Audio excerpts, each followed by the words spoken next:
My name is Jana. I'm 32 years old and currently living in a quiet corner of Seattle. I'm not someone you'd see on a magazine cover or with hundreds of thousands of followers on social media. But I am the woman behind something I'm most proud of. A small HVAC maintenance company called J-Tech Comfort, which I built with my own two hands after nearly a decade of relentless hard work. My job isn't glamorous. I don't wear designer suits or sit in high-rise offices with sweeping views of the city. Instead, I start my mornings at 5 a.m., put on my work boots, check my tools, and drive through misty streets to meet my clients. I work in basements, on rooftops, in scorching attics during the summer and freezing crawl spaces in winter. I know how to install, fix, and maintain everything from central heating units to complex industrial ventilation systems. Nothing is too dirty or too heavy. This is the job I chose, and I love it. I started from scratch. My family didn't have much when I was young. My father passed away early from heart disease, and my mother, Margot, worked overnight shifts as a nurse to raise the three of us. I'm the eldest daughter, so I grew up familiar with sacrifice and responsibility. Instead of going to college after high school like many of my peers, I enrolled in a vocational program at a community center.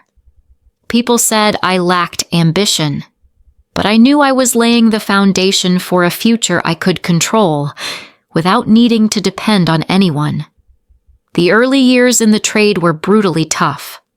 I faced skepticism for being a woman. Many clients didn't trust me until they saw I could fix things 3 previous technicians had failed to. I worked 3 jobs at once just to save enough to start my own company. Every dollar I earned was soaked in sweat. And when I finally launched J-Tech Comfort at age 27, it wasn't just an achievement. It was proof that women could thrive in tough technical industries through skill, discipline, and determination.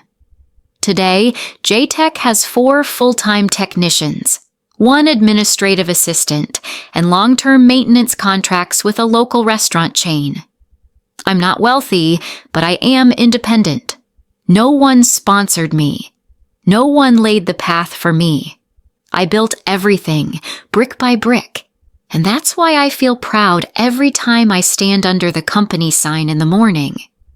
But not everyone in my family sees me that way. It all started this Thanksgiving, a day that should have meant returning home, gathering with family, just like I had for over a decade. But instead, it became the moment I realized I never truly belonged.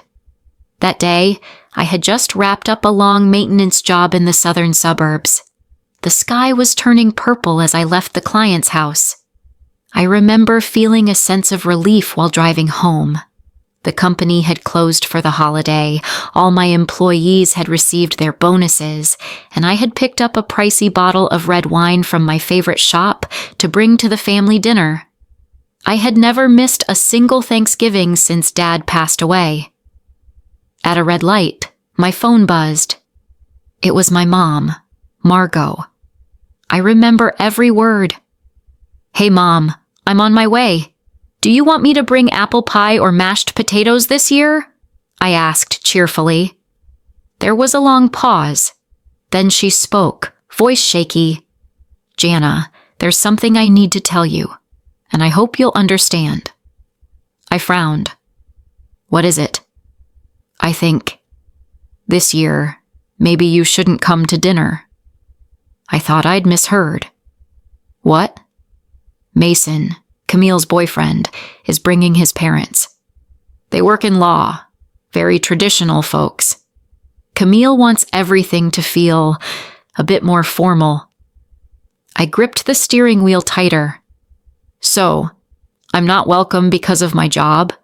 Because I don't wear a suit, don't have an Ivy League degree? That's not what I meant." Margot sighed, switching to that soft tone, the one that always came right before she said something unforgivable, but still expected me to accept it. "Camille's just afraid you might give the wrong impression." It felt like a slap. I remembered who had paid Camille's entire 4-year tuition in New York. Me. The older sister who gave up her own college dreams to work, save every penny, just so Camille could have the opportunity I never did. I hung up. I didn't cry, just sat silently in my car, hands on the wheel, heart hollowed out. An hour later, I got a message from my cousin Lauren. "You should know. Camille told her mom you embarrass her. She doesn't want Mason's family to know someone in her house works with their hands." I stared at the text, feeling the weight of betrayal. Camille, the same girl who once hugged me, crying when I gave her her first college laptop. The girl I trudged through the snow for just to hand over her rent on time. Now, she was ashamed of me. That night, I scrolled through social media, and like a punch to the gut, I saw Camille's post. She stood in Mom's living room, holding Daniel's hand, smiling wide. The dinner table behind her was flawlessly set, fresh flowers, candles, perfection.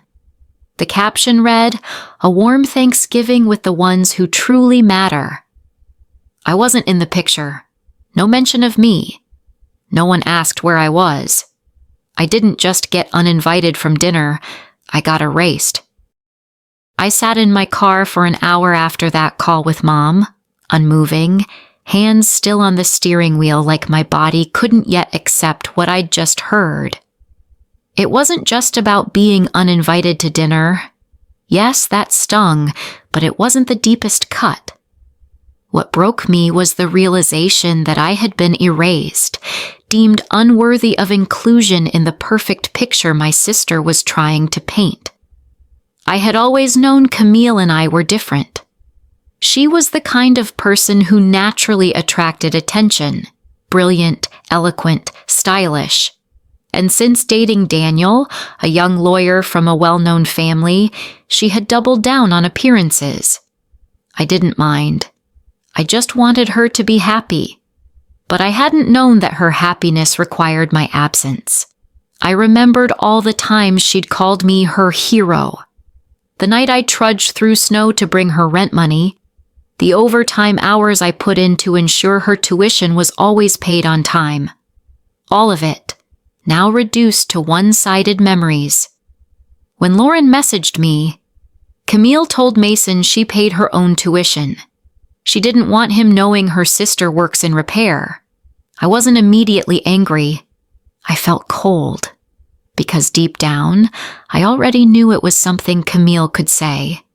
She had hidden me from friends before, once even asked me to change out of my work shirt before visiting her dorm. "Everyone here's in law school. You look out of place." I let it go then. I thought she was just young, afraid of judgment. I believed one day she'd mature, see that a person's value isn't tied to their collar. But I was wrong. I had always been wrong. That night, I sat in my apartment, glass of wine in one hand, phone in the other. I logged into Columbia University's student portal, where I had been regularly making tuition payments for Camille. The balance for the spring term glowed on the screen. $18,740 due in 14 days. I stared at it like it was an open wound. No thank you notes over the years, no calls, nothing. Still, I had paid, because I believed love didn't need to be acknowledged. Now I saw the truth. Love shouldn't mean being used. I hovered my mouse over payment method and clicked remove. A pop-up appeared. "Are you sure? This action cannot be undone." I closed my eyes for a second, then clicked confirm. The laptop shut with a soft click, but inside me, it sounded like the final snap of a locked door. The next morning, while inspecting HVAC units at a law office, my phone began buzzing nonstop. Missed calls from Mom, Camille, unknown numbers. I ignored them until one message caught my eye. "What did you do? The school said my tuition is unpaid. Call me now." Then one from Mom. Jana, you can't be this cruel. Camille has no one else but you. I stood frozen in the reception area, clipboard cold in my hand. Not from the AC, but from the realization that to them, I wasn't a daughter, not a sister, just an ATM with a heartbeat. On my drive home, Mom called for the 13th time. I answered. You can't just abandon her, she snapped. Do you know how panicked Camille is? My voice was calm, hands steady on the wheel. Good. She should be panicking. It's time she learns what consequences feel like. She's about to graduate. If she gets expelled... Mom's voice cracked. I cut her off. Mom, Camille's an adult. I gave her everything I had. If she now sees me as an embarrassment, I owe her nothing. Silence. Then the expected sigh. You've changed. I smiled bitterly. No, Mom. I've finally started being myself. The next morning, I sat at my desk with a steaming cup of tea beside me. The winter light streamed through the window, casting a cold clarity over everything, like the start of something long overdue. On the screen, the Columbia University student portal displayed in sharp text, Camille Callahan, spring term tuition, $18,740, payment due in 14 days. I had seen this message countless times over the past 3 years. Each time followed the same routine. Log in, sigh, grab my wallet, and pay. But today, my hands were steady. I didn't hesitate. I was ready to end this chapter of pain and sacrifice. I clicked Remove Payment Method. A pop-up appeared. Are you sure you want to remove your account information? This action cannot be undone. I clicked Confirm. Within minutes, my phone began to vibrate. First Mom, then Camille, then numbers I didn't recognize. I didn't answer.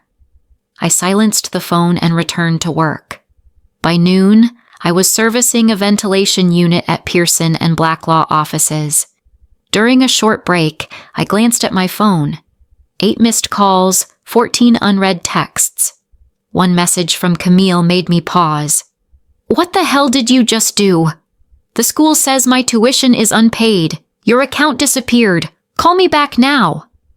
Then came one from Mom. Jana, you can't be this cruel. Camille only has you to help her finish school. She's in her final year, for heaven's sake. I stood still in the client's reception area, clipboard in hand, as if the words on the screen had dropped me into a silent storm. It wasn't the room's temperature. It was the clarity, the brutal truth that to them, I wasn't a daughter, not a sister, just a walking credit card. That afternoon as I drove home, Mom called again. Her 13th attempt that day. I picked up. Jana, what did you do? Camille's panicking. She says her life's over if she gets expelled. My voice was calm. Then maybe it's time she learned what consequences feel like. But you promised to help her through college. I paused, then replied, I promised to help Camille. The Camille who loved and respected me, not the one who hides me, is ashamed of my work and uses me without gratitude. Family isn't built on silent exploitation. Mom fell silent. Then, as always, came the guilt-layered plea. You're the only one in this family who can help. Are you really going to abandon us? I bit my lip. Family doesn't just call when they need something. Family doesn't kick you out of dinner for having calloused hands. I'm not an endless ATM, Mom. And this time, I'm done.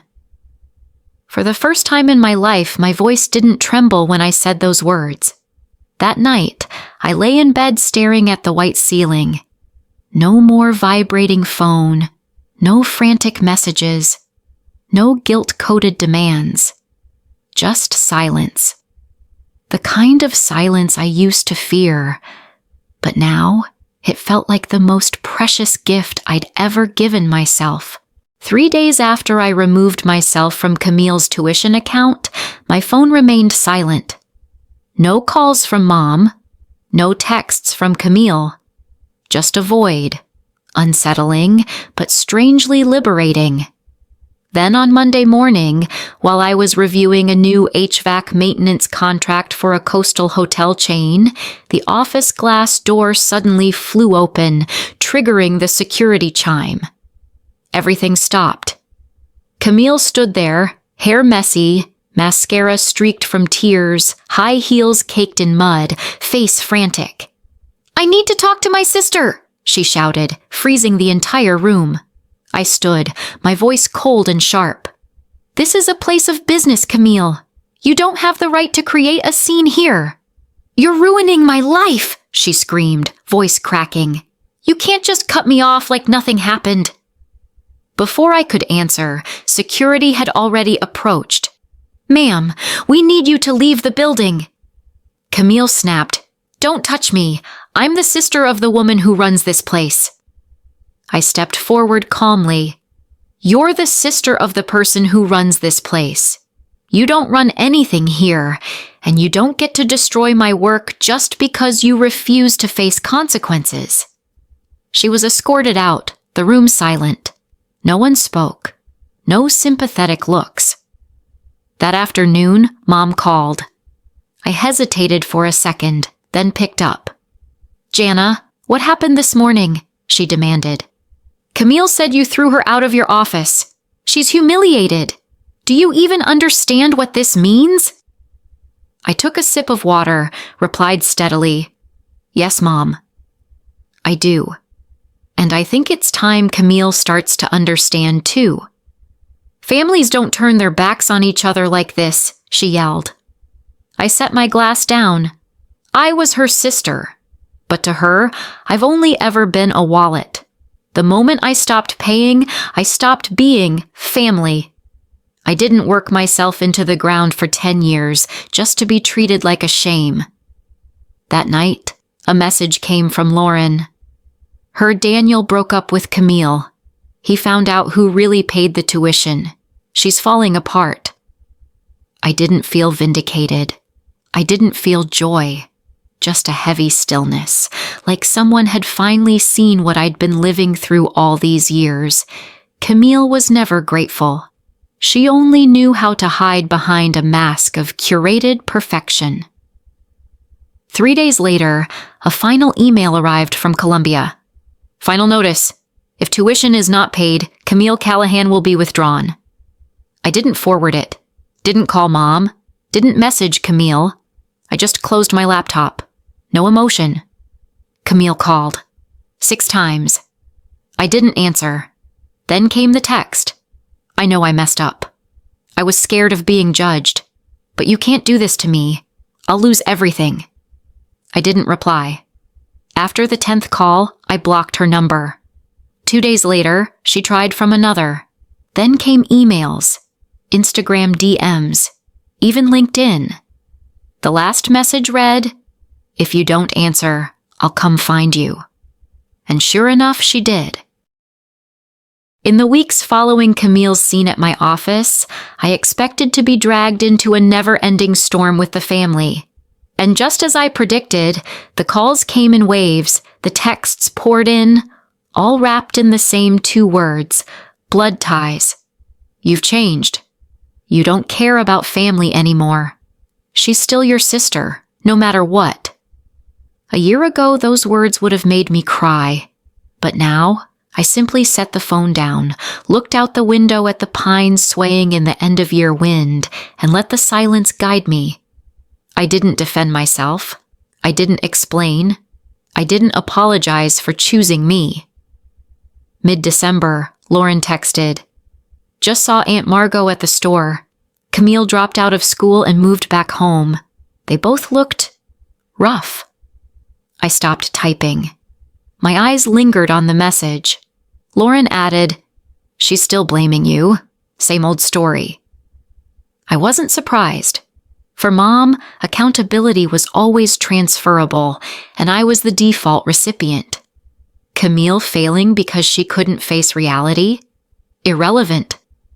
The true crime was that I had the nerve to walk away. But instead of guilt, I felt relief. Because while they were still circling the same loop of blame and denial, I was rewriting my life, on my terms. The money I once funneled into Camille's tuition, I invested in J-Tech Comfort. I hired 2 new certified technicians, upgraded my carbon monoxide testing gear, and remodeled the office with a sleek, modern look. I signed a 3-year contract with a coffee chain in the Pearl District, 6 figures. Now, I work not out of fear, but because I love what I do. No one makes me feel less than because of my uniform. No one asks when I'll get a real job.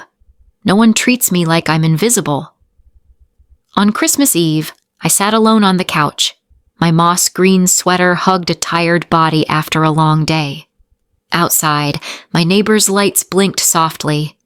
Church bells rang faintly in the distance. I poured myself a glass of white wine, planning to unwind with a feel-good comedy. Then my phone lit up. A message from Mom. "Christmas just isn't the same without you. Everyone misses you. Call me." I don't know how long I stared at that message. A few seconds, or an entire lifetime folded into a single moment. I thought of all the Christmases past. I was the one who brought the tree, wrapped the gifts, paid for dinner with money I could have used to care for myself. But no matter what I did, I was always the one not polished enough to introduce. I took a deep breath and gently deleted the message. Not because I didn't miss them, not because I'd never loved them, but because for the lesson from Jana, when love is no longer blind, sacrifice. Many of us, especially those over 40, have spent a lifetime putting others first, because of blood ties, because of duty, because we believed I can take on just a little more. We stayed quiet. We endured. We gave everything. But here's the question. Is it still love, if it only survives on your silence and sacrifice? Jana's story is a mirror, not to pain, but to awakening. You are not obligated to be the background in someone else's perfect picture. She gave her sister everything, time, money, future, only to be erased, dismissed, and called a shame. And yet, Jana didn't retaliate with vengeance. She chose something more powerful. She drew a boundary. She didn't ask for praise. She didn't demand apologies. She simply chose to live in alignment with her worth.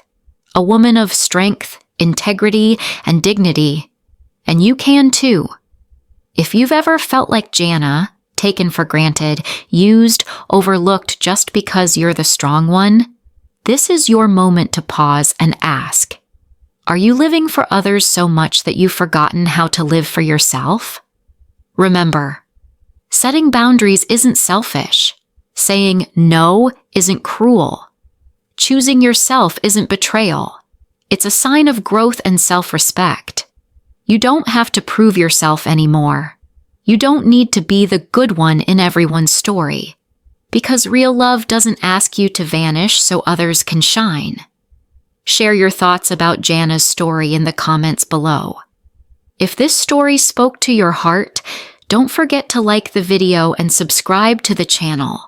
Not for drama, not for revenge, but to rediscover your own worth and voice in a world that too often asks you to stay silent.